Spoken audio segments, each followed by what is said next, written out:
Hello and welcome to Greatest Games Never Played, a Lantern Light Studios production. I'm Alex Fitzsimmons, joined, as always, by my co-host, Reno Del Moro. Reno, what's What's up? up, Alex? I'm hanging in there, man. Hoping tonight we have a good topic so you could talk me off the ledge of that Sixers sweep to the Celtics. Absolutely sick to my stomach. Brett did get fired today. I'm surprised a couple more people aren't going with him, but this team's got to make a change, man. And it doesn't start with trading Simmons or Embiid. If I hear anybody talk about that, I'm fucking fighting you in the streets. All right, excuse my language, but I'm sick of it. You don't get rid of them. All right, you don't get rid of one. You don't get rid of two. You keep them and find a way to pair somebody else with them, like they had Jimmy. Why did Jimmy have to go? Why? Well, so you wasted no time declaring your allegiance to Philadelphia on this episode. No, it's Like, yeah, it's usually it's it's like in. 15 minutes in, 10 minutes in, 3 minutes in even. This time it was out the gate. No, it's just I'm sick to my stomach. I've thrown up several times. I got the shakes. I'm like, like a doctor who lost his way, like a surgeon that's no longer the best at his game because he got like, the shakes now. Suddenly got the yips. That's how I feel, man. It's like, what the fuck, man? I need a revenge tour. I need some Devin Booker on this team next year somehow, some way. I don't know. Well, we got the next best thing, and that's a Greatest Games Never Played podcast. So, what we normally do here is we take a look at history, go back in time, take a pivotal moment in sports, see how it could have gone different. We're going to take things a little different this time today. We're going to, we'll let Tara take it away, actually. Tara Sujimoto, why don't you let us know what our topic is today? Basketball's ambassadors of goodwill, the Harlem Globetrotters, were founded in 1926 and have brought family-friendly excitement to 124 different countries and territories over the course of more than 26,000 games. Known for their athleticism, trick plays, and comedy routines, the Globetrotters have pummeled the hapless Washington Generals and other teams in exhibition play on a nightly basis. The Globetrotters have seen amazing collection of athlete stars on their roster over the years, some going on to successful, even Hall of Fame careers, while other athletes have made the Globetrotters their home and spent their entire careers with the team. But there are some, perhaps many, that don't see the Globetrotters as real basketball players, but instead just an entertaining comedy act. Today, we will find out just how well the greatest Globetrotters of all time would have stacked up against some of the best teams in NBA history. Will the razzle-dazzle of America's favorite team be enough to topple the likes of Bill Russell or Kareem Abdul-Jabbar? What if the Harlem Globetrotters dribbled through time to face off against the different eras of the NBA? Well, I hope that does it for you, Reno. I hope that topic is gonna soothe your soul. What do you think? Is this gonna do it? Yeah, absolutely. Talking about the true ambassadors to the game of basketball, the Harlem Globetrotters. I got myself a case of the Globetrots, Alex. I don't know what that means. You know, I don't. there's no cure for it. All right. I don't know what that means. It's like, the trots, the squirts. I mean, I don't know. You never heard that term? You've explained too much. And no, I've never heard that term. You never heard I got the trots. All No. right. I'm not going to get into it, but listen, just don't let it leak down your leg. Get to a bathroom. All right. Jesus Christ.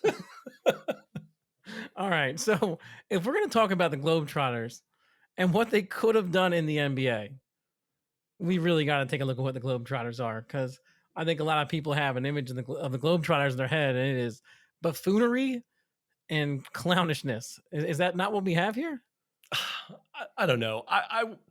Yes, they had players that they literally called the Clown Prince, you know what I mean? And like Meadowlark Lemon and obviously Fred Curly Neal, named after Curly from the Three Stooges. So already Yeah, there's that makes buffoonery and that makes me take you shenanigans. seriously. You've named yourself after the Three Stooges. Well, So these guys weren't without skill though. That's the thing. I look at them more like they're like the Barnum and Bailey circus of basketball. You know what I mean? Like they put on a show. They're entertainment, but they're also talented and skilled. I mean, those people that are in the circus, I mean, it takes a lot of skill to be in the circus, trapeze yeah, artists, stuff like but it's that. Like, rare. I would pitch Cirque du Soleil against the NFL football team or something. So well, this these could be an guys are like interesting their one. own. So It's true. It's true. But there were guys that played, you know what I mean? So well, I think that's important to get into it. So I think we gotta look forward. We gotta go back. We gotta figure out who the Globetrotters are, how they got to where they're at, and if this team means anything to anyone. So let's go back to 1926 when the Savoy Big Five out of South Chicago, an all-black team that was playing exhibition games before dances, got discovered, or rather, the team broke up a little bit, and they were just the team that broke apart was discovered by Abe Saperstein in 1929 and started managing and promoting them and expanding their tours. So at this point right here, this is pre NBA. So this team would go around and they would play exhibition games, and they would eventually go and play like a world professional basketball tournament. And they would go to this world professional tournament, which was essentially how people were determining who the champion of basketball was every year, which is a strange thing to imagine. And today, all we know is these leagues, and that's how we determine it. But they would play exhibition games and then all meet up in a tournament. So this tournament, they renamed themselves the Harlem Globetrotters. And you know why they picked Harlem? Because they were from South Chicago, we talked about. yeah, they were originally from Chicago. Yeah. You know why they went with Harlem? No. It was actually because Harlem was viewed as like the cultural center of Black America at the time, and Abe That makes Saperstein sense. was, he's going around touring this all black basketball team around. And he didn't want it to be a surprise when they would show up places and there's this all black team comes out in the middle of Iowa somewhere. So he put it in the name. He's like, they'll know they're black and they're not going to come if that's going to be a problem. So that was That actually makes a lot of sense. Would think about the jazz movement back then. Langston Hughes was a famous poet from Harlem back then. So that makes absolute sense to get your allegiance to Harlem. And it gives you an idea of the world that the Globetrotters are living in as well. Mhm. That as they barnstorming around the country, playing games, little exhibition games against local teams or more organized teams all year, playing a game every day basically. That they were walking into dangerous places for them. And it really gives you an idea of the situation here because there's no NBA. They're playing through the Jim Crow South. It's a sketchy time to be doing this. So they're out there ambassadoring basketball in a time that really it wasn't safe for them to be doing that. And that's another thing that should be noted on the Globetrotters here. So they're going to this tournament. It ran from 1939 to 1948, and they go on and they win it. And what years did they win it? They won it in 1940. 1940, they beat the Chicago Bruins. There you go. And then they went in 48 and 49, and they actually stunned the world by defeating the world champion Minneapolis Lakers, led by Hall of Famer George Meehan, who we talked about on a previous episode, one of the top 10 big men in the history of basketball. So the Minneapolis Lakers, they were part of the brand new NBA at that time, right? Yes. Yeah. So the NBA formed around 46, I believe, right? That is correct. And they did not begin integration until 1950. So this is, it's still it's an all white league. And, people were, I don't know if they appreciated the NBA as the pinnacle of basketball at the time. I think people probably still view that as college. And at the time, these the Globetrotters going around, they're beating the all collegiate teams too. And they're putting all-star teams together of the collegiate teams at the time. And the Globetrotters are showing up and beating them, which is, it's a big deal. Yeah, because then if you think about that, it accelerates even further the integration of black players into the NBA. I mean, it did. Nathaniel Sweetwater Clifton was the first African American signed to an NBA contract when he joined the Knicks in 50. Well, actually, I got you beat on this one here. I'm gonna. It's actually Harold Hunter, the first guy to sign a contract, first black guy to sign a contract. Signed it. Oh, really? He never played. He was cut in training camp. So he signed it but never played. So Sweetwater was the actual first one to play after. The first one to play after signing, but the first guy to actually play is still Earl Lloyd. Digging the deep dirt sheets up that like 1950. 1950 comes around, and the NBA starts integrating, and they take in Earl Lloyd, Chuck Cooper, Harold Hunter, Sweetwater Clifton, and Hank Dezzoni. Hank Dezzoni is the fourth guy, and a lot of them had really short careers, but it's the beginning of integration into the NBA in 1950. So at this point right here, the Globetrotters, now there's the NBA, the being taken seriously. Black players are getting in, and I feel at this point is when the Globetrotters stop being a serious competitive team. Is that fair to say? Yeah, I would say they started becoming showmen more Because so in than they are a 52 is when they competitive team. start taking around the Washington Generals, their regular foil or the regular stooges for them on the road with them on their barnstorming tour. So they start going around and beating the Washington Generals every day. And make no mistake, this was a career. These guys were making good money entertaining the masses. They were. They were I mean, some of them were making more money than players in the NBA at the Yeah. time for what they were doing. So, And that's I would say that's a good point. That right there, you bring that up is this doesn't at this point in it is not that the Harlem Globetrotters are inferior players. It is definitely not that. And really, at this point in the 50s and the 40s, it could be the argument's probably that they were better than the players in the NBA.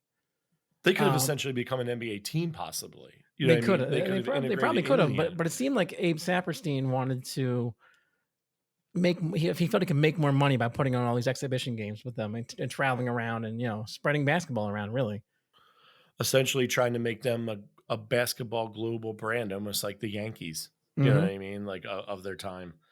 But there's some big names that played for them. I mean, particularly Will Chamberlain joined the Harlem Globetrotters in 1958 and signed a pretty large contract, right? Yeah. Now he went there. What was the situation? I know he went there. He played 1 year for him after his junior college year because he had to kill a year before the NBA would take him because he dropped out in his junior year in college. Yeah, he went to the University of Kansas, and before he could be taken, he had to play a year. So he ended up playing a year or two with them. He played 1 year for him, like a whole year he played for him. Did a whole Soviet tour. Yeah, but then he would regularly return in the off season and like participate with them during the off season. So like to say, Will Chamberlain was more than just some honorary Globetrotter. He was there. He played in the off season and a full season for him. So it is fair to say that if we're assembling an all-time Globetrotters team to compete against the NBA, which is what we're going to attempt to do today, Reno, Will Chamberlain is a lock for our center, right? Oh yeah, absolutely. It starts with Wilt all the way. I mean, and if I need to remind anybody of Wilt Chamberlain's numbers here, they're pretty fantastic. I mean, clear Hall of Famer, 13-time All-Star, 11-time rebounding champ, 2-time NBA champ with the Lakers and the Sixers, all defense twice, MVP in the early 70s, 7-time scoring champ. I mean, he had a 50-point season. This guy averaged 30 points and 22 rebounds a season. I mean, you didn't say 4-time NBA MVP. No, I got he's a 4-time MVP. Yeah, he's a 4-time MVP and a Finals MVP. I said in the early 70s. Ah, okay. So he's 4-time MVP and he was All-Star MVP in 59-60, and he's 10-time All-NBA. 7-time scoring champ too. Yeah, I did say that one. I definitely said that one. Right, he's basically, hey, don't worry, man. I got you. But I mean, he's not only one of the greatest big men of all time. I mean, outside of Bill Russell, who was his major foil, and Kareem Abdul-Jabbar, who was probably the greatest all-around big man, numbers-wise and career-wise. People argue to this day that Wilt's still the greatest player of all time, but he's definitely top. I mean, the guy averaged 50.4 points per game in 1961-62. It's disgusting. In the NBA. And no, it's disgusting. But then once the NBA got larger, more athletic, once you saw more dominant black NBA players coming in that could reach his size and athleticism, then you started seeing like the Bill Russells that would be his foil essentially with Boston. You know what I mean? That could counterbalance him and kind of slowed him down a little bit. He averaged 27.2 rebounds per game in 1960-61. It's ridiculous. Like, it's ridiculous. Nuts. That's nuts. Yeah. It's historic numbers. I mean, historic. So you start, of course, with him. He's by far the first guy you put on this team. And we didn't even mention the 20,000 women. I mean, we're counting. That's stats, right? 20,000 women. He almost killed Conan the Barbarian. You know what I mean? Like, it goes on and on. Yeah, 20,000 women. That's crazy, dude. I can't even get into that. I don't believe it, but who knows, man? Stranger things have happened. So if you start him, 7'1" center, athletic, could do everything on the court. I mean, his only thing was he probably couldn't dribble like some of the Globetrotters you've seen, but other than that, he could do everything on the court. So you started center with him. Um, I got a I don't know about you, but I got Sweetwater Clifton backing him up. Now he's a small center, but at the time he was playing, I mean, which was in he's the what, 6 foot 50s, eight, right? I got him at six, somewhere between 6'6" and 6'8". Like a lot of Now, these I'd guys, like to, I'd mind like to you, mention that right now is that the size on these guys is exaggerated often. yes, and we can't definitively like. There's not a super amount of tape out there on any of these guys. Like we can't go back and watch their games. And most of these guys didn't play in the NBA, so you don't really get a ton of numbers. You don't get any numbers from the Washington Generals games and stuff like that. So you don't know who was scoring at any given night. But some of these guys did play in the NBA, so we could counterbalance some of that. Sweetwater, somewhere between 6'6" and 6'8". He was a center for the Globetrotters at the time in the 40s before he signed with the Knicks. He played Yeah. power forward. He's a globetrotter from 47 to 50. So it gives you an idea of the time we're dealing with here. Yeah, and he's a one-time All-Star in the NBA. He played 8 seasons. He's actually a Naismith Hall of Famer. He did get in the Hall of Fame. He averaged 10 points per game, 8.2 rebounds, and he played some pretty productive years with the Knicks between 50 and 58. He played 7 seasons with the Knicks. He ended his career with Detroit, but he scored around 9 or 10 points a game. He was a decent player, but nothing He like was the second guy to break the color barrier too. 4 days after Earl Lloyd did it yeah, in absolutely. the And NBA. also another guy who multi-sport player, played There you baseball go. as well. He Played in played for the in the Chicago American Giants in the Negro Leagues. yeah. So yeah, that's another guy who multi-sport player who also was skilled at basketball, filled his team. So All I've right. got him as Wilt's backup. So there's your centers, right? Let's go to power forward. Yeah, absolutely. Power forward. Now, this guy interests me a ton. Connie Hawkins, Cornelius Lance, the Hawkins, 6'8". He actually played in the NBA too. He also played in the ABA. So he played 10 seasons altogether as a pro. He played 2 in the ABA. He debuted in 67. He ended up going to the NBA in 69. He averaged 18.7 points and 8.8 rebounds a game. He's a 5-time All-Star. He's a 2-time All-NBA. He won an ABA championship in his first season, 67-68, and he was the MVP in 67-68 for the ABA. Yeah. This is a guy that His numbers a lot retired of by the people, Suns.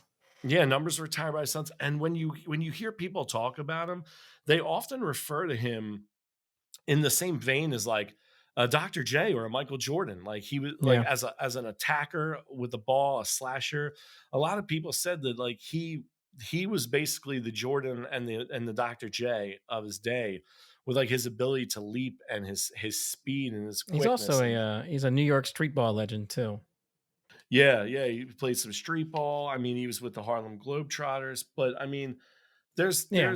Larry Brown, I think former coach of the Sixers, that was quoted as saying he was Julius before Julius. He was Elgin before Elgin Baylor. He was Michael before Michael. He was simply the greatest individual player Larry Brown had ever seen.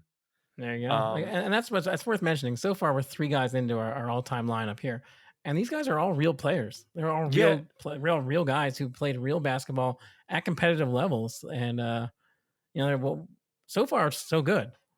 yeah, and you know what's crazy? He was explosive. He had huge hands. He could handle. He could defend. The thing about him though that really interests me is he actually didn't get into the NBA until he was actually, was it the ABA? He didn't get into the NBA, sorry, until he was 27 years old, Yeah, which was late. Like he was almost at that point you know why, considered right? past his prime. Well, he got expelled from Iowa for Yep. point shaving, and So no there team was would an touch him. investigation. Yeah, and he was never arrested, or he wasn't even indicted. But somehow he got blacklisted and expelled from Iowa, and it like blacklisted him from the NBA. Mhm. So he took a That's shot why with he the went to the Trotters. Globetrotters. Yeah. Yeah, he went to the Trotters and played with the Trotters for a little while until he got into the ABL and the ABA, and then he got in the NBA finally. Well, he And he sued the had a NBA. He sued the NBA. yeah, And that's that right. it That's right. started a lawsuit, and they realized there was no evidence of him being involved in the point shaving at all. And so they just were like, never mind, you're in. They let him in. Yeah, it's crazy too because his first 2 years in the ABA, he was averaging 26 and 30 points a game. Then he gets to Phoenix in his first 3 years. He's putting up 24, 20, and 21, and he's taking down 10, 9, and 8 rebounds a year. This guy was a player. I mean, he was as physical. He almost had like the way they describe him is look, he had like a LeBron-esque look to him. Maybe not as big bodied, but height. You know what I mean? And how he played physical ball and he really moved his body around. It's a shame because a lot of people believe that had he gotten into the NBA when he was in his early 20s, you might be talking about him as one of the greatest of all time. Like he might be in that top 5 category. So our power forward and Will Chamberlain are both arguably some of the greatest of all time. Yeah, I mean, this guy's a really damn good player, and he's a Hall of Famer. So but backing him up, Sweet Lou Dunbar, Sweet Lou Dunbar. So this guy's Louisiana Mr. Basketball, his senior year of high school, which is a huge deal. Mr. Basketball is a huge deal for any kid coming out of high school. And he goes to the University of Houston, yeah. Yep, from 72 to 75. I mean, so he just missed out on the Olajuwon. He was ahead of Olajuwon. But he averaged 22.3 points, 7.7 rebounds, and 4.1 assists per game during his college career. Funny thing, selected in the 4th round with the 59th pick overall by the Sixers in the 75 NBA draft, but never plays with them. Instead, he goes over to Switzerland, plays with SP Federale, right? And so let's be honest about this guy then. He probably wasn't going to cut it in the NBA. I think he was drafted, didn't play. His second option was to go play in Switzerland and then go to the Globetrotters, where he had a 27-year career, made a lot of money. Good for him. Man. But there's a reason this guy's backing up Connie Hawkins here. I don't think there's any mistaking him for as good as Connie Hawkins. Oh, agreed 100%. And that's the crazy thing. At least this guy recognized, like, you would think, man, 22 points in college, like 7 rebounds. Why wouldn't he make it as a, at least coming off the bench, a 6th man? But yeah, he probably knew. He's like, you know what? I'll go over to Switzerland. I could be competitive, dominate, win titles, make money. All right. Let's take it up. Let's go over to our small forward, 3 spot. Small forward. All right. So this is another guy. Loved reading about him. Willy Garner. Now it's weird too. Most sites got him at 6'7". I've also seen 6'9". He actually jumped up going into his 20s. He was 6'3", and then he surpassed some guys. But this guy apparently was like a legend playing ball. I mean, he played at Crispus Attucks, which was the same school that Oscar Robertson came from. And he's born in 33. He's a legend. He got the Legends ring by the Globetrotters. He's never also played. An Indiana Basketball Hall of Famer.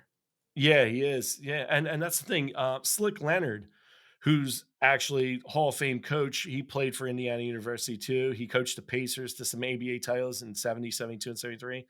He said Willy Garner is one of the greatest talents I've ever seen. He said, you talk about a guy who will be in the Hall of Fame, it's Willy Garner. And he even added, like, Oscar Robertson played at Crispus Attucks a few years after Willie, right? Well, there's guys who came back there and said that they thought it was a toss-up between who was better between Oscar Robertson, considered one of the greatest NBA players of all time, and Willy Garner, who never got in the NBA. You know what I mean? Yep. But there was actually a reason for that. So I don't want to give it, say this guy didn't have the skill. Essentially, people compared, Leonard said that people always said, like, who do you remind you of? Like Connie Hawkins, Dr. J? And Leonard said he was a better shooter than Julius Erving. Now, Julius Erving wasn't a prolific shooter in the ABA. He became a better shooter when he came into the NBA, when they integrated in the NBA and he became a Sixer. He became a better shooter because he actually changed his game in order to accommodate other teammates in order to win a championship, because they had a lot of skill in those, late 70s, early 80s Sixers teams. But, this guy could actually shoot it from the get-go. So this guy, he ends up he goes to the Army, right then? 55, 56 is in the Army. Then he comes back, the Knicks sign him, and he's ready to go. He plays 2 exhibition games, and then dominating in them too. He's getting 30 and 18. Yeah, 30 and 18 in 2 exhibition games. And then during a routine physical, they find a hole in his heart. Yep. And he can never play again. Yeah, this guy, this promising career, who knows what it could have been? But yeah, I mean, talk about it. The guy did play on the Globetrotters for 4 years. Was the MVP on a bunch of their tournaments. He won 15 out of the 21 games he played against the college all-stars. Like I said, at 54, he was the MVP at 20 years old. He The whole dominated tournament. everyone. Like, this guy probably was one of the greatest that just we never heard about. And he was suffering from what they called the silent heart attack due to the hole in his heart. I mean, Slick Leonard also said, like, Willy Garner, this guy could jump out of the gym. He could shoot. He could handle the rock. He could defend. He could do everything. He was like that first all-around player that could do anything and almost play every position. And it's crazy. I read a story that, like, before he died, he got out of his bed in the facility, the nursing facility he was in, and was trying to crawl over and jump out the window because he couldn't take it anymore. Oh, geez. And yeah, sadly enough, like, they got him back in the bed, and he begged his wife to come see him, and she was like, "Oh man, I'm like really tired. I don't think I'm gonna make it over today. I just don't think I'm gonna make it over." And he ended up dying in the hospital that night. Man, all right. Yeah. We're moving Sorry, along. not to bring you down, but hey, this is a story for all you kids out there. Listen, when somebody says, "Please come see me," just get your ass up off the couch and go see him. All right. So backing up, Willy Garner at small forward. We got Goose Tatum, right? So Goose Tatum was the original clown prince of basketball for the Globetrotters. And this is a position they kind of honorarily give out to one player on the Globetrotters at all times. Yeah, like Meadowlark Lemon was the other famous one. But Goose is the first one. It's kind of their captain, if you will, I guess. Mm-hmm. He was actually one of the leaders of the he's another baseball player too. That played in Negro Leagues. So multi-talented guy. Abe Saperstein saw his ability, and he was one of the original Globetrotters on the team. He actually led the Globetrotters and their defeats of George Meehan and the Minneapolis Lakers in 48 and 49. So he never made it into pro basketball, but he was a damn good player. I mean, he played for the Louisville Black Colonels in baseball. He played for the Memphis Red Sox, and then he played basketball. Multi-talented guy, played 12 seasons with the Globetrotters. Again, another guy who you don't have a ton of numbers on and stuff like that. But and that's a recurring issue we have here with some of these guys is that we don't have stats. And no one's recording how many what your free throw percentage was when you're playing the Washington Generals. Exactly. So, especially in the 1940s. But his name's out there a lot, and we're like, you know what? He's got to be a backup. So yeah. Well, interestingly enough, too, he at the time he was making $53,000 per year, making him the highest paid pro ball player at the time. So this guy on the Globetrotters, he's the highest paid player in the world. Absolutely. So shooting guard. Well, you got to go with Meadow Lemon III, Meadowlark Lemon. All right, probably one of the most famous Globetrotters of all time, if not tied for the most famous Globetrotter of all time. He is the Clown Prince for 24 seasons. He played for the Globetrotters. So somewhere between 6'3" and 6'6". Yeah, I got him between 6'3" and 6'6". He was a shooting guard for them, famous for that what I call the ugly scissor kick hook. That he could literally go to like the top of the key. He could go to the corner of the arc and just like hit this thing out of nowhere. Hideous, but very talented. I mean, he was super popular in the Globetrotters, like that real popular period in the 70s and the 80s when they were on like CBS Sports Spectacular. They were on the Ed Sullivan Show. They were on Scooby-Doo. They had the Scooby-Doo Globetrotters team. They were on Love Boat. So he's synonymous with that. I'm not going to lie. That might be the way I know the Globetrotters best is Scooby-Doo. Scooby-Doo? That might be the way I know the Globetrotters best.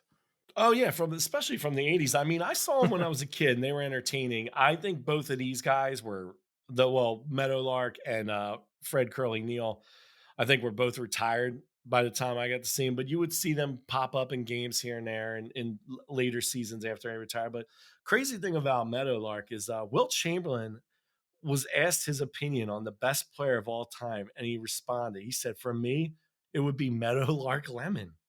If that's not high enough praise, if that's not high enough praise, well, we're not done because Jordan called him a true national treasure and an inspiration treasure. This isn't the movie with Nicolas Cage. All right, he called him the true national treasure, and he was his inspiration. Yeah, as a kid, crazy. So he was from North Carolina, played some college ball. He actually didn't make the Globetrotters the first time around. I think he applied in 54, and then he finally got chosen in 55, and he played till 80. Then he actually left and formed the Globetrotters imitators, the Bucketeers. He played on that team in 83. Then he Scumbag played with the move. Shooting Stars. Yeah, he got like I think he got a little money greedy maybe here. I don't know. I mean, not to shit on his career and his life. I mean, God rest his soul. But yeah, he moved on there. Then he went to the Shooting Stars from 84 to 87. Then he formed Meadowlark Lemon's Harlem All-Stars, right? Like forming his own touring team. And then he returned back to the Globetrotters in 94 for 50 games. But he's actually in the Hall of Fame for his contributions to basketball. He received the John Bunn Award. And he never made the pros, but yeah, he had a pretty decent basketball career with the Globetrotters. Back up, shooting guard. Who we got?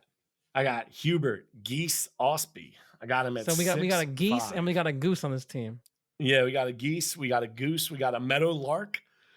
Like we got some birds. You got a hawk. You know what I mean? But yeah, we got the hawk. Yeah, man. But Geese is an interesting character too. Again, another guy who played 24 years. He also was the Clown Prince. Along with Meadowlark. After Meadowlark. Yeah, he came in, I guess Meadowlark, when Meadowlark left in 80, he became the Clown Prince from like 80 to 85. He took the mantle. Actually, played big though, for a guy that was 6'5". He played, his senior season in Oklahoma for Douglas High. He scored 70, 54, and 62 points in 3 consecutive games. Jeez. And he averaged 30 points a game in college. So this guy really, could have been a serious player. Also, he was also another guy offered a baseball contract with the Chicago Cubs. Yeah, this guy turned down a Major League Baseball and an NBA contract. Turned them both down to join the Globetrotters. Yeah, and he he was all conference, all American honors in college, averaging 30 points a game in college. This guy was actually a player. He was a player, and he turned down 2 major contracts in the two of the biggest sports in the world in history, and to basically be a Globetrotter. But I mean, he did well as a Globetrotter. Obviously, he made good money, and you know what? He got involved in their drug-free youth programs and like their traveling showcase. He was like a real true ambassador. This guy was like a philanthropist and goodwill. So I think he wanted to take his life in a different direction. Maybe another guy, like you said, that knew that he might not have wanted to just go to the NBA and hit the grind. Who knows? You know what I mean? Yeah. But so now we go point guard. Who's our starting point guard? Marquis Haynes, 6 foot. Marquis Haynes, right? 4-decade career. This guy played in 12,000 games with the Globetrotters between 47 and 53, and he did another stint in 72 to 79. Guys considered his dribbling style would like confuse and lock people up. I mean, he's considered one of the greatest dribblers and ball handlers all time. Acrobatic. The Philadelphia Warriors tried to lure him away from the Globetrotters for $35,000 a year, which would have made him the second highest paid player in the league. Yeah. Yeah. So there's another guy who was a player. Yeah, another player. And he got recruited from the Harlem Globetrotters because he played for Langston University, a team that actually beat the Globetrotters 74 to 70. You know what I mean? So he joins the Globetrotters and he plays on the team that beat the Minneapolis Lakers.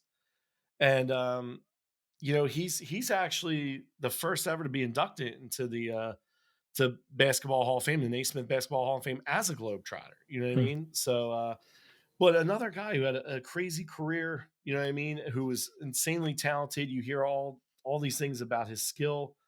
But yeah, one of the best to never play in the NBA seems to be a thing that I saw a lot of reading on him. It's really like a theme with these guys. And I mean, there's reasons they could be lured, but I mean, seriously, he was considered to be among the greatest ball handlers who ever lived. Wilt Still said in something, he said, what he did was something I could never do. And I could do almost everything on the basketball court. I mean, that's a quote.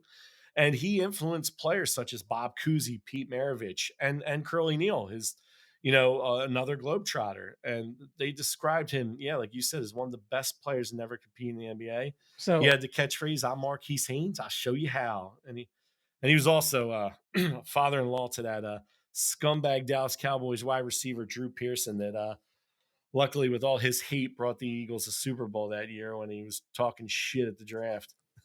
There you go. I don't know how you turned that around and brought it about Philly, but you found a way. So, Sorry. so our backup point guard. Then you mentioned him earlier, Fred Curly Neal. Yeah, probably this the clown, most famous. Oh, God, this is like your Ryan Leaf. this clown, the featured ball handler for the Globetrotters. He's a North Carolina Sports Hall of Famer. He's an All-Central Intercollegiate Athletic Association guard at Johnson C. Smith University in 1963. Put up 23 23.2 points per game. Jeez. Yeah, he's okay. But like, let's be honest about what the guy did on the Globetrotters. It was just lunacy. It was lunacy. This is the guy throwing the buckets of confetti. This is the guy setting up ladders to dunk on. Rip, what was the guy that used to throw confetti? Rip, oh my God, I forget his name. Not Rip Torn, but oh man. And I'll have to come back to move along. Anyway, yeah, you know what? Here's the thing about him though. 22 years, 22 seasons in red, white, and blue, and his number was 22. This guy's played in I don't know, over 6,000 games in 97 different countries. When you think of the Globetrotters, you think of the cue ball head of his and the crazy dribbling and the sizzle and the dazzle and the showmanship. But my God, that set 50-foot arc 3-pointer. That disgusting shot. Gross. I would have just been like, you know what? Somebody go over and pull his pants down. Like, this is ridiculous.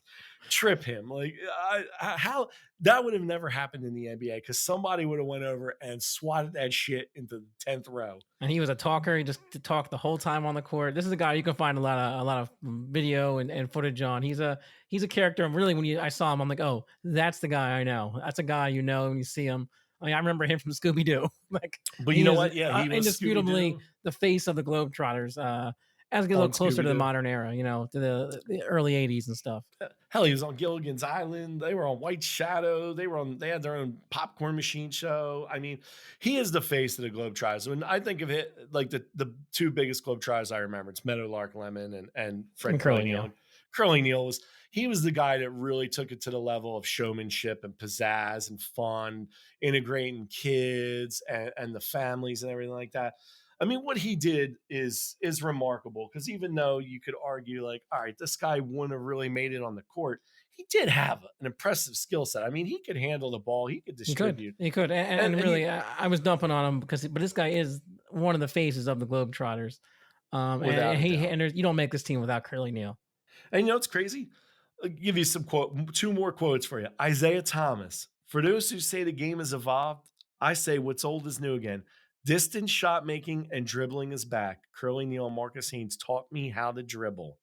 I mean, these guys really influenced a lot of the great NBA players that of the 80s, 90s, and of our current time. Steve Kerr said, hard to express how much joy Curly Neal brought to my life growing up. Rest in peace to the legend. I mean, guys were really influenced about him. Pro basketball players watch these guys. They got the tips on how to dribble. They got the showmanship. They got the crossovers. And I mean, these guys brought a different style that kind of got infused into the ABA and the NBA. They absolutely did. They absolutely did. So you want to talk about some honorable mentions real quick? Yeah, let's throw a few of them out there. Just some. Well, you got Lynette Woodard.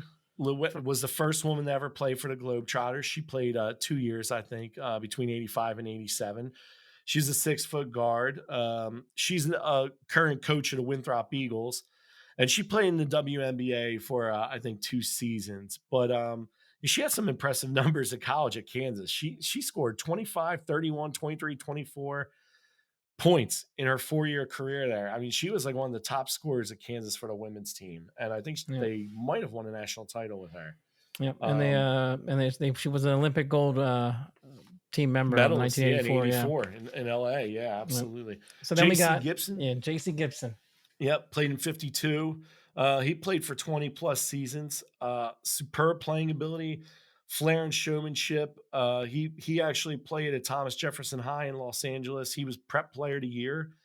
He was 6'8", 250, and in the World Series of Basketball, he had 33 points against the 1953 College All-Americans in Chicago. Nice. And he was one of the guys that was on the Hanna-Barbera cartoon series and in Scooby-Doo and stuff like that.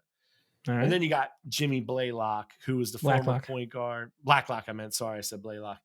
Who's Ross Blacklock's dad. Ross Blacklock is a defensive tackle that was drafted by the Houston Texans last season. He's actually been the coach of the Globetrotters for the last 10 years.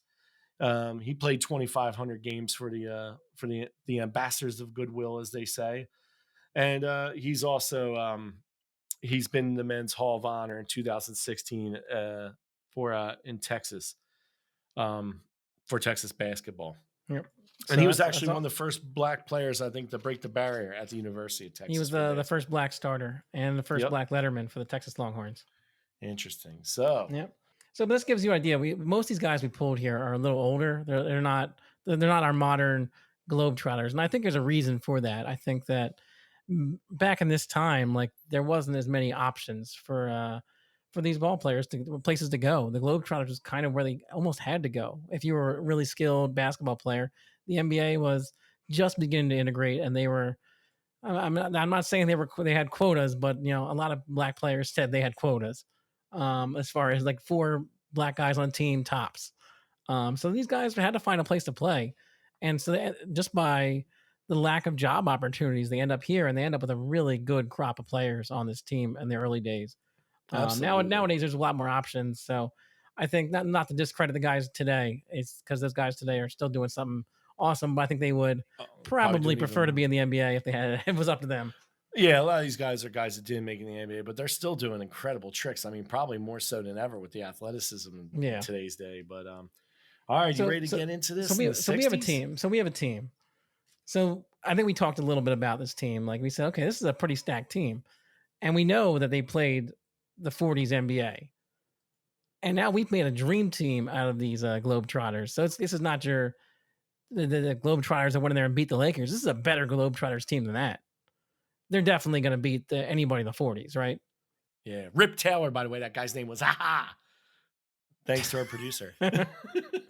So sorry. Back in the 40s, they would have beaten any team there, right? Yeah, I think so. Absolutely. This team right now would dominate in the 40s and probably the 50s. I agree. The 50s too is the beginning of your Bill Russells. They're starting to show up. The shot clock gets implemented. But it's mostly real down low stuff. Power forwards and centers doing most of the scoring. That's kind of the game in the 50s. And really, it was the early years of the NBA. I don't think any team with Wilt on it's going to win against these guys. I just think that I'll take Wilt, regardless of who's with him. And he has a really good supporting cast in this case. So I think when we get to the 60s, we run to the first thing where we go, okay, this team can beat some teams, right? They probably can, right? They can probably beat some teams. But can they beat the best? Can they beat the best? I don't know. Let's see. What do you want to pit them against? The 1961-62 Boston Celtics NBA championship team? You know it.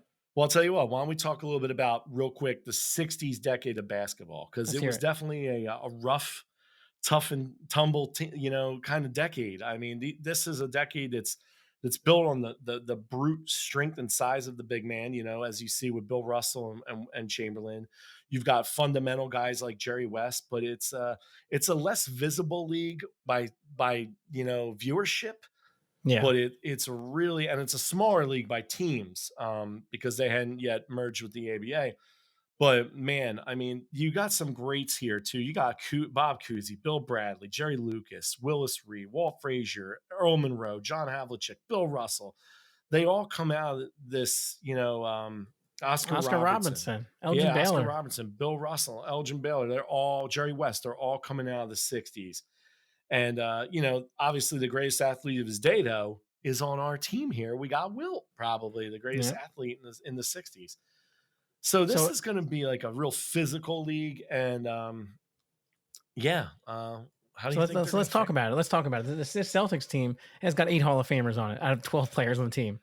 And that's why we picked it, because a lot of people, again, would argue, I think, before we even get started, Alex, that why didn't we pick the, was it the 64, 65 Celtics that actually won 2 more games? They went 62-18 or whatever. And they had John Havlicek, who's also another Hall of Fame, small forward shooting guard, 6'5". But that team had 7 Hall of Famers, and this team had 8. So we went with this team, even though they had 2 less wins. But they both won championships. So who cares, right? So there's no 3-point line here. No Yeah. 3-point line. We have a shot clock. We know Wilt's gonna have a problem here because he's meeting up with his main rival, Bill Russell, right? Yeah, and that team was the third. They were in the third place for the top points scored in the league, and they were the number one defense that year. So they were scoring 121 per game. They were only allowing 111, which seems like a lot by today's standards, actually, to be honest with you. But they did win the championship. They beat they beat the Philadelphia Warriors. They beat Wilt's Philadelphia Warriors 4-3 in the Eastern Division Finals, and then they went on to beat the Lakers 4-3. So they won the championship. Very highly contested bouts that they had in 2 games, but nonetheless, they were the toughest team to come out. And So in classic Globetrotter style, traveling through time, we're globetrotting through time, and we're coming over to this 61-62 Celtics. There's no 3-point line. What's going to happen, man? Like, how are these teams matching up? well, let's look at the starters that we have on the Celtics, right? You got Bill Russell at 6'10", starting center, 15.1 points per game, 22.5 rebounds. This guy actually had 59 rebounds in one game one time. That's Jesus. disgusting. That is disgusting. 12-time All-Star, 11-time NBA champ, all defensive, 5-time MVP of the league, 11-time All-NBA. I mean, the list goes on and on. Power forward. This is Wilt's foil. This is the guy. This is his foil. This is the guy that's thwarting him, especially with a better team around him, too. Mm-hmm. Bill Russell, he could have been a better offensive player if he wanted to, but he really catered to the guys around him. They were a team. They were a better team. I mean, just for the record, this year at 61-62, he averaged 18.9 points a game. He was doing all right.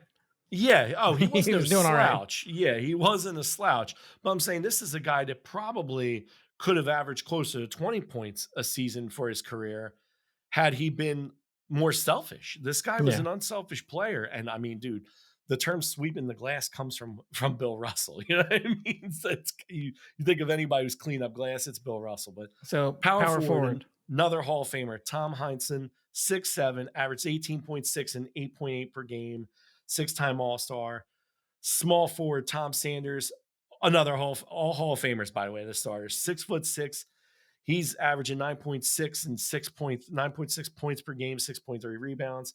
Shooting guard is going to be there. Sam Jones, 6'4", 5-time All-Star, 3-time All-NBA, 10-time champion, 17.7 points per game. Backing him up was Frank Ramsey, another guy who got a lot of minutes on this team with Sam Jones. He's 6'3", 13.4 points per game and 5.5 rebounds. And then their point guard, the famous Bob Cousy, 6'1", 18.4 points per game, 7.5 assists, 13-time All-Star, 6-time NBA champ, All-Star MVP twice, All-NBA 12 times. And he was backed up by another Hall of Famer, K.C. Jones, who scored 7.4 points per game. So and he's backed up by Carl Braun, another Hall of Fame point guard. This team's got 3 Hall of Fame point guards on the roster. Yeah, and it's crazy. That year, Carl Braun only averaged 3.7 points per game, and he was only getting little minutes. But he was, he was an older guy, but he was a Hall of Famer, another guy, depth on your roster. All right, so you're matching that roster up against the team we just talked about. How do they match up, man? Well, I'll tell you what. I got a shocker for you. 119, 114, Globetrotters take down the all-timers in an upset. Really? Do you know why? Because the Celtics dominate the 60s decade in NBA with what? Insufferable defense, small ball speed, compared to like their lumbering NBA counterparts of the decade. However, they're contending with a team now that has more size, speed, agility, handle, vision, rebounding, more hops, the fast break, athleticism, more bench depth now, a little bit more bench depth, and clutch scores. I can't see the world champs standing a chance unless they shoot the lights out of the building on this Trotters team. The Trotters are more physical, they're more athletic, and they're going to do the Trotters are more physical. They're more physical. In this case, they are because they're bigger than their backcourt. And that's the thing. They're not going to be more physical than Bill Russell, but I think they're going to dominate the small forward down. And I think that they're going to beat up on them. I think that half court press and that defensive fast break points off the fast break.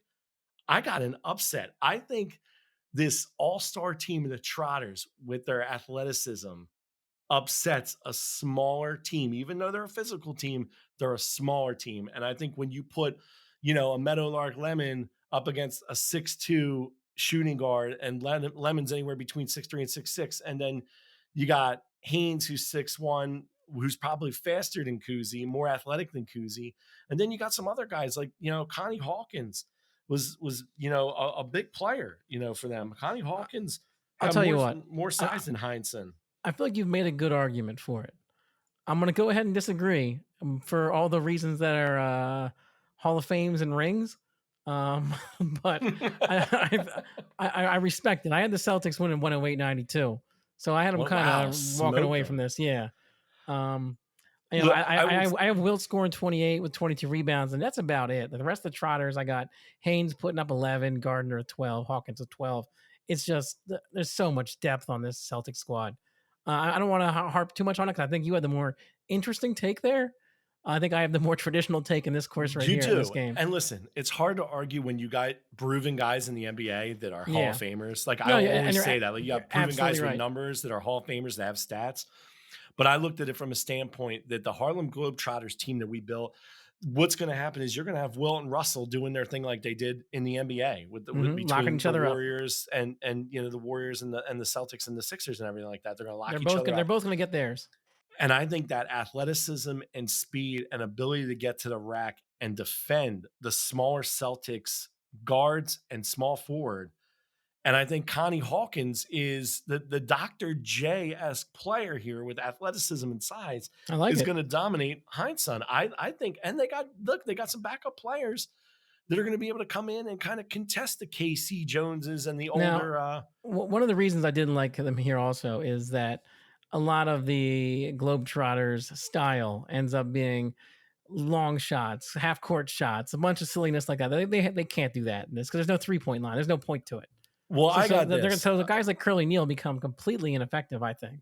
Curly Neal is not going to even get in the game in this case. I honestly, if you think about it, like they're gonna play 7, maybe 8 at the most, and he's gonna be on the bench. Yeah, because his game doesn't he might be able to distribute and he might be able to get in and spell out, but if he's getting in for 7 minutes tops. Mm-hmm. Okay. And he's spelling out. I really think this is where Marquis Haynes' athleticism and speed is going to really take over because I just think he's going to be a better athlete than Bob Cousy. Bob Cousy now, though, a strategist, a guy who's going to play tough D, one of those scrappy players like a TJ McConnell type or something like that. But I just think that athleticism is going to reign here. And I think that you're going to see now a fully marked over team shock the world with a smaller, slower team. I like the story. I like it. I'm surprised, but I like it.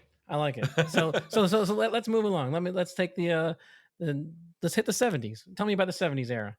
All right. Well, the 70s, right? This is where the slow lumbering big man kind of gets put away because that pesky NBA competitor, the ABA, they're coming in with the fusion of street ball and kind of Globetrotter-esque showmanship. You know what I mean? Like these guys are going to be flash.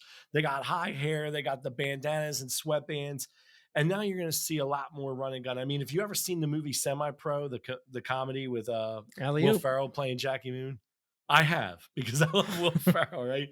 But that's the thing. It's like that crazy fly-by-night lunacy. It's the fast break, the fluid style, break, above the rim, NBA versus the ABA, all that stuff. Yup, above the rim, fast break, half-court breaks, you know what I mean? Run and gun, showmanship, the alley-oop, dunking all over the place.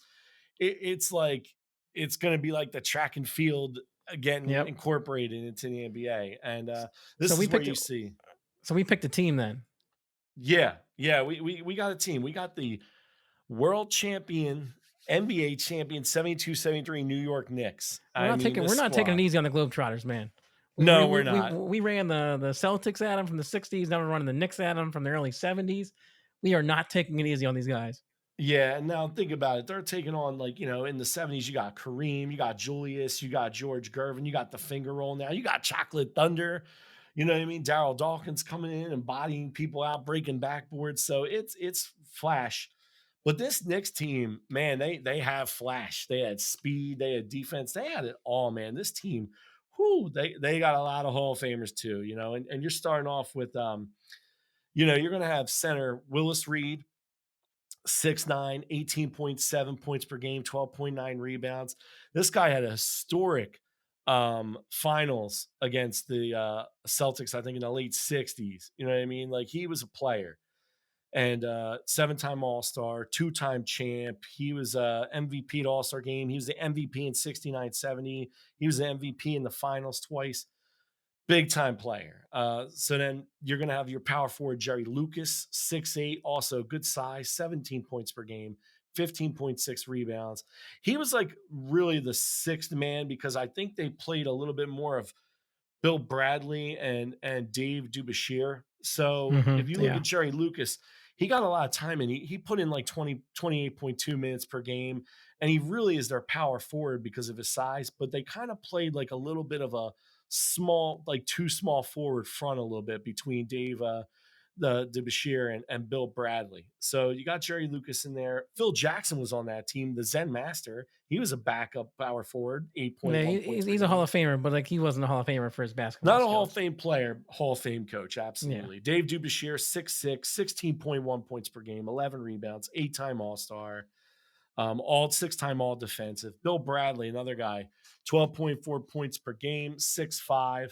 But this is where you get into their backcourt.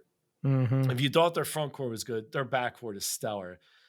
You got two Hall of Famers here. You got Earl of Pearl Monroe at shooting guard, 6'3", 18.8 points per game, 4-time All-Star, 67-68 Rookie of the Year, all rookie team, all NBA team. And then you got the point guard, Clyde Frazier, Clyde Frazier, 6'4" point guard, 18.9 points per game, 6.1 assists, 7-time All-Star, 7-time All-Defensive.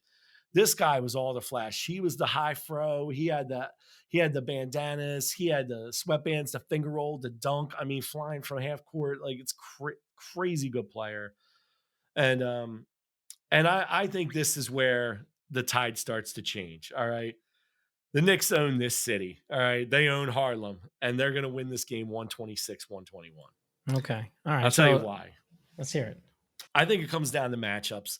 And even though the Trotters have Wilt the Stilt, Connie Hawkins, and Wee Willie in the front court, I think they're going to have a formidable challenge with Hall of Famers Willis Reed, Bill Bradley, and Dave Dubashir. I think it's going to be a physical battle and athleticism between them. I think it's going to come down to shot finesse and lockdown D. And I give the edge to the Trotters ever so slightly because of Wilt, right? But the Knicks also have a deep bench with Lucas and Phil Jackson. They could contend on the war of attrition. I think this game's going to be one off the backs of Walt Frazier and Earl Monroe in the backcourt. Yeah. I give these two guys, they're Hall of Famers. I give them the overall ability advantage, along with size, speed, defense, and the ability to get to the rack or shoot from mid-range over the smaller, overmatched Meadowlark Lemon or Marquis Haynes. They're going to leave these guys in the dust. This is where you're going to see Meadowlark Lemon really come to life as like what he really is. And that's a Harlem Globetrotter lifer and not a pro basketball player. You know, this gives the edge to the Knicks in the end. I don't think that, you know, because the Knicks can match the speed, the flash, and the fast break presence of the Globetrotters with that style in the NBA. And I think they have the defense and the physicality to match up. I think the Knicks, I'm being nice by saying it's 126-121. All right. Well, let me tell a different story here. All right. No 3-point line, right? Not yet.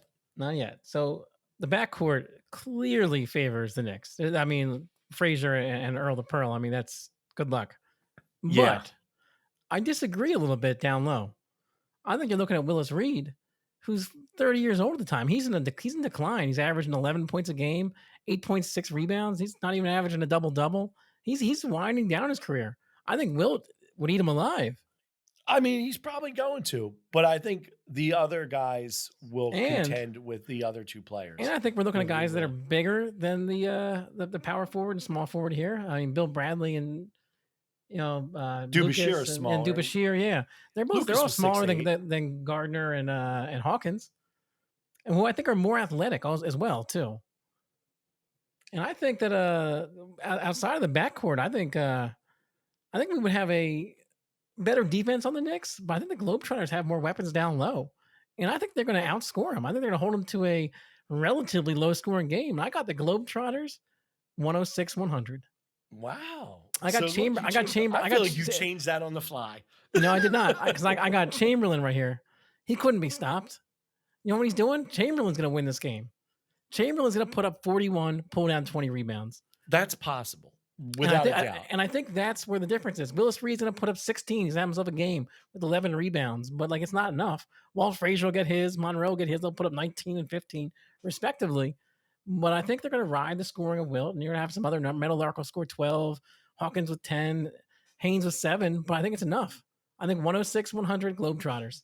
And I know it's an upset. And I know it's an upset. This is an exhibition game. If there's a series, I'd probably go Knicks. But in this exhibition, all it takes is Wilt one game. If Wilt can push around Willis Reed, this could be a game changer.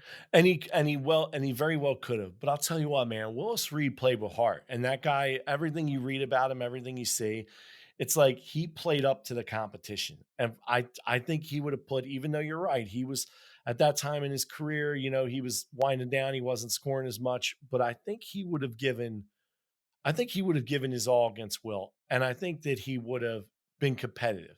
And I just think that backcourt would have been too much. Look, I mean, I don't remember watching Bill Bradley play, of course, but I see this guy's a Hall of Famer with his one-time All-Star. Like, well, how's this guy a Hall of Famer? And I'll tell you what, though, I think everybody was getting the Hall of Fame back then. Like, Casey Jones and the Celtics had 7.4 points per game. I'm like, damn, I think I could get 7.4 points per game in it. Well, I know I couldn't. So all right. So I like him. I'll just sit on the side and walk down the sideline, but like, throw me the rock. They're not paying attention.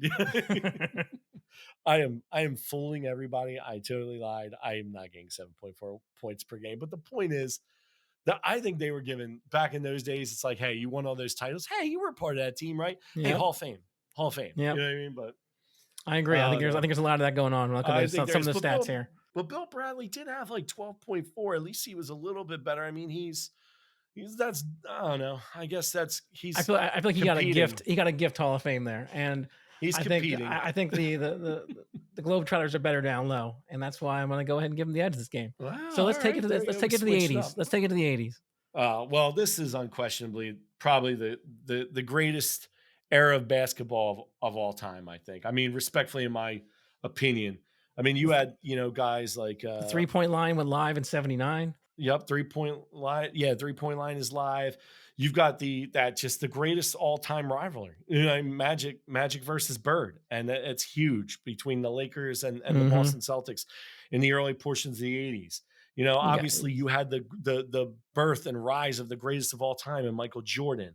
You Hakeem Olajuwon, Moses. The Sixers got theirs finally after all those years of fighting for one. Dr. J got his. Dr. J winding down his career. And then just basically, David Stern kind of took the NBA from a fringe sport to like a juggernaut that year. Yeah.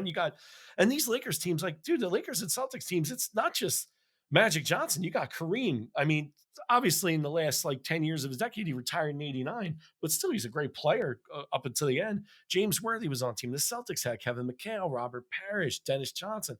Then, of course, you get the bad boy Detroit Pistons, who end up taking 2 in the end of the 80s with Isaiah, Joe Dumars, Dennis Rodman, Rick Mahorn, Bill Laimbeer.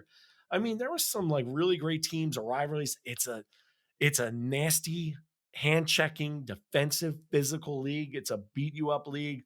Michael Jordan obviously had his fits in the early days before he really had that team built around him with Horace and Scotty, and then they got Phil. I mean, he would get beat up by the Pistons. It was probably, this is when basketball became basketball. Dominique Wilkins with the dunks, Charles Barkley, the round mound of rebounds. Then you got Stockton Malone out west, David Robinson. It was so continuing our tradition of not taking easy on the Globetrotters. Oh, no. We're giving them the 84-85 NBA champion Los Angeles Lakers. Pat Riley coached Kareem Abdul-Jabbar, Magic Johnson. I mean, James Worthy. 62 and 20 that year, scoring 118 points per game, second in the league. Defending. They were a mid-range defensive team, but I mean, they smoked the Suns in the first round 3-0. They ran through the Trailblazers 4-1. And then they beat a Denver Nuggets team 4-1, before going on to win the championship. So let's just talk about Kareem Abdul-Jabbar a second. Well, oh man, this is where Wilt's gonna have fits, Yeah. here because Kareem's still this. All right, I get that you had 70s Kareem and Lou Alcindor, but this is by far he's no slouch in the 80s, and he He's was still still in putting his up 20 prime. plus. Still in his prime. 7'2". He's got Wilt by an inch. They're probably around the same weight. A lot of people say Wilt was super strong, but Kareem was no slouch. 24.6 points per game, 11.2 rebounds, right? 19-time All-Star, dude. Besides being a Hall of Famer, 2-time scoring champ, 4-time block champ, 15-time All-NBA, 6-time MVP, 2-time Finals MVP, 6-time NBA champ. You name it, 11-time All-Defensive, Rookie of the Year in 69-70. He's considerably the greatest big man of all time, without a doubt.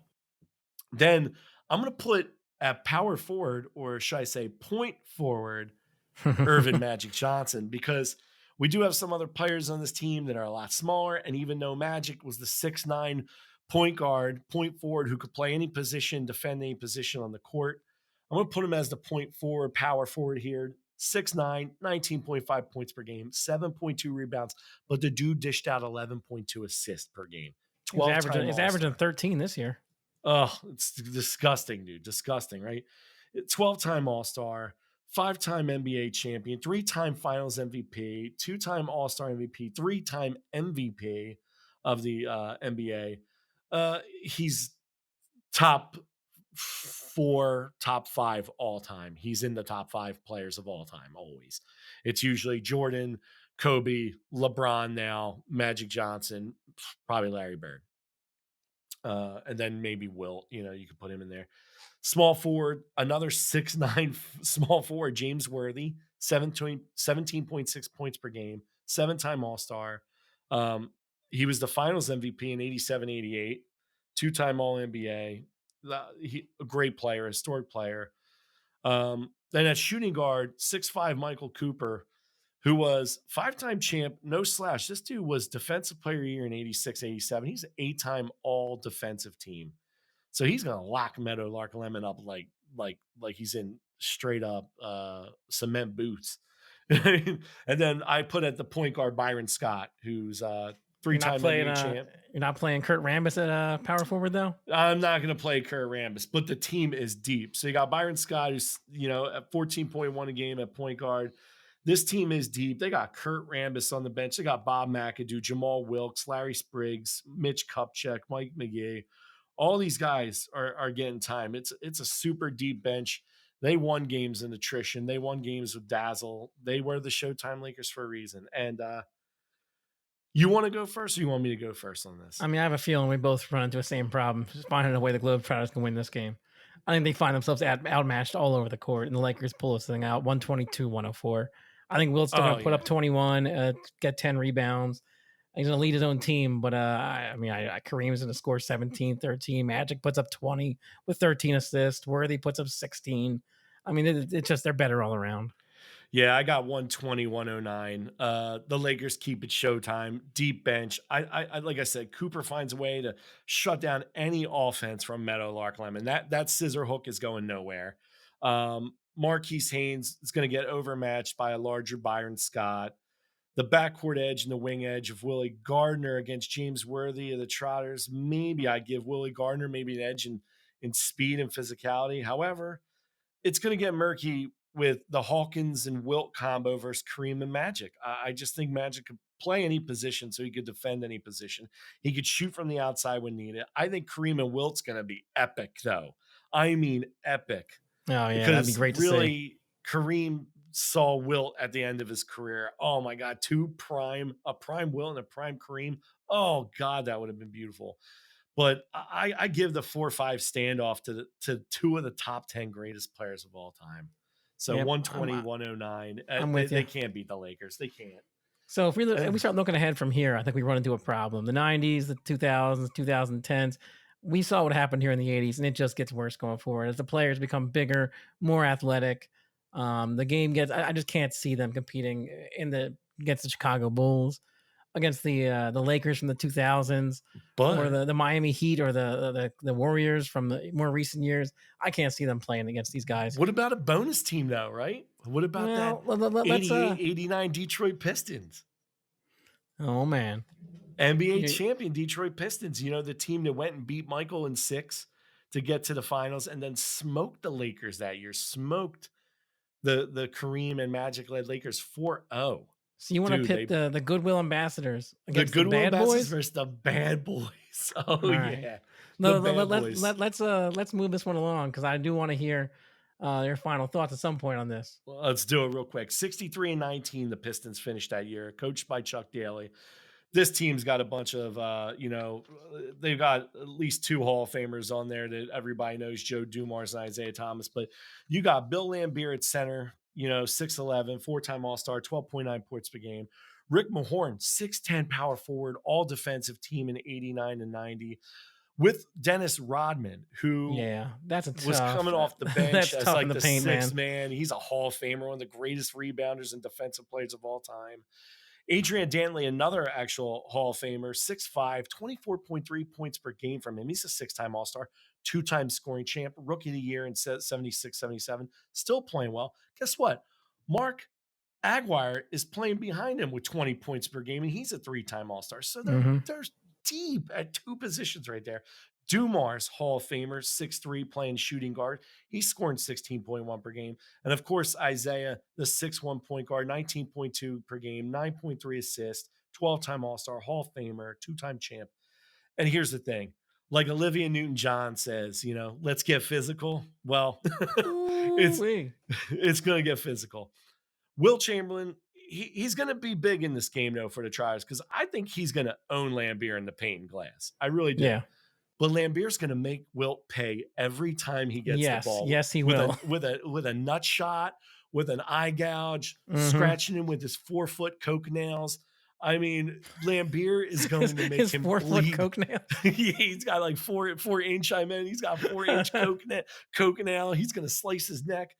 Bill Laimbeer is one of the dirtiest players in the game. You know what I mean? They called him Counterfeit Bill. You know what I mean? Like he's gross, and he's going to hurt Will Chamberlain. But Will Chamberlain's physical, and he's a big man. He's strong. I think he'll survive. But Lambeer's going to make him pay. Mahorn and Rodman are going to swarm and swallow up Connie Hawkins, sweeping the glass. Mm-hmm. And I think in the end, that small ball combo, Thomas, Dumars, and Danley, along with Mark Aguirre coming off the bench, are just going to swarm. They're going to defend. They're going to hurt. They're going to bully. They're going to punish. They're going to make the that 1-3 combo of the Harlem Globetrotters pay dearly in a physical affair, which Harlem's never seen or been a part of. They're goodwill ambassadors.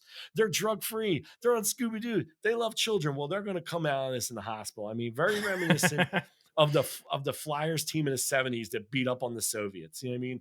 I think Lambeer's going to get a late ejection because he's going to smash Curly Neal's face in for those silly shenanigans and the dumb 50-foot three-pointers. You know what's funny? I have Laimbeer getting tossed too.